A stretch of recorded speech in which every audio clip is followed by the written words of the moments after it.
And welcome back. My next two guests are working to better the lives of women and children in Kenya. Let's meet them now. Janet Patry is the founder and executive director of the nonprofit Right to Thrive.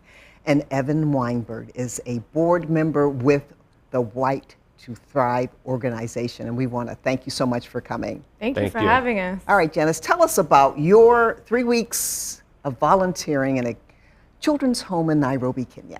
So I volunteered in 2007, and while I was there, I discovered that there were 22 girls living outside of school. Some of them were on the streets, some were in this home, and many of them have never been to school and couldn't read or write. And they begged me to teach them anything, just any subject, any topic, teach them.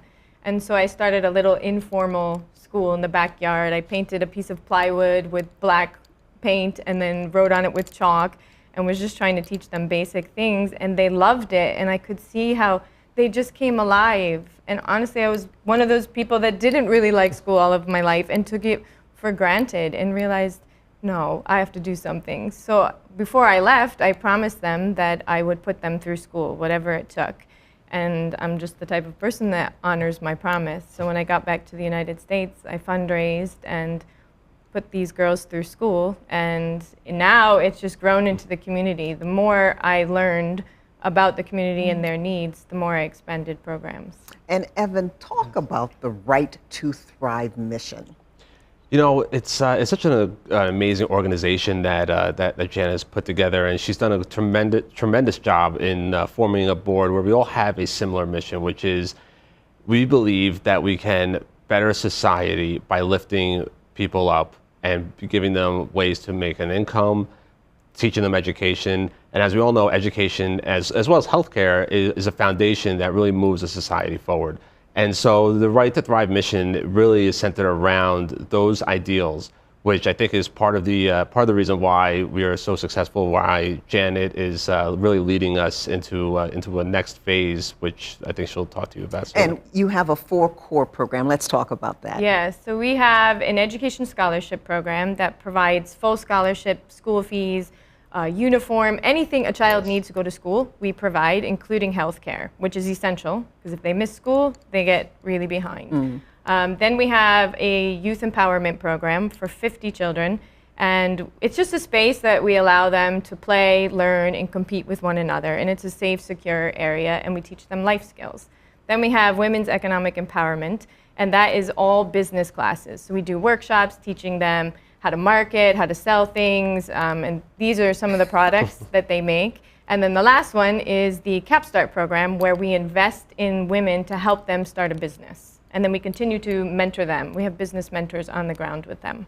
And talk about these bags that are here. These bags are actually made of paper. So we take magazines, calendars, posters, and we cut them, roll them, and then varnish these beads and turn them into jewelry. I have some bracelets on, and these handbags.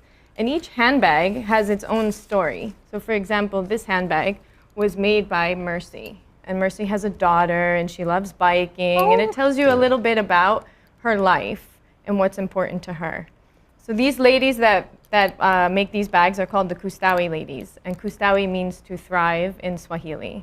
So. And when I felt it, I actually thought it was shells. Yes, it looks like shells, it feels like shells, but that's because we varnished the paper, that it's firm. So these are waterproof. So something we throw away. We read a magazine and we throw it away, and they're using to fund their future. Exactly, yes, they're earning an income this way. Oh, wow. They're building a business through these bags. Now talk about your future plans.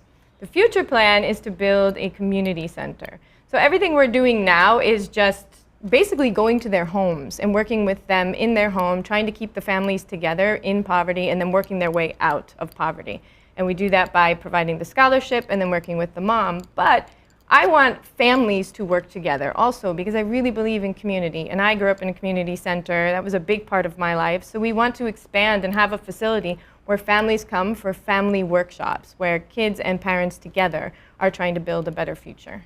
And how to contact you if someone wants to help out in this wonderful project. Email is probably the best way because I live in Kenya, so I don't want you to try to reach me. I'm 7 hours ahead. So my email is jpatry@righttothrive.org. So you can contact me that way. We have a website, righttothrive.org. And then the board of directors is in New York, so Evan is easily reachable. Yes, you could also reach me through the website at righttothrive.org, or you can reach me through my email, which is evan.l.weinberg@gmail.com. Okay.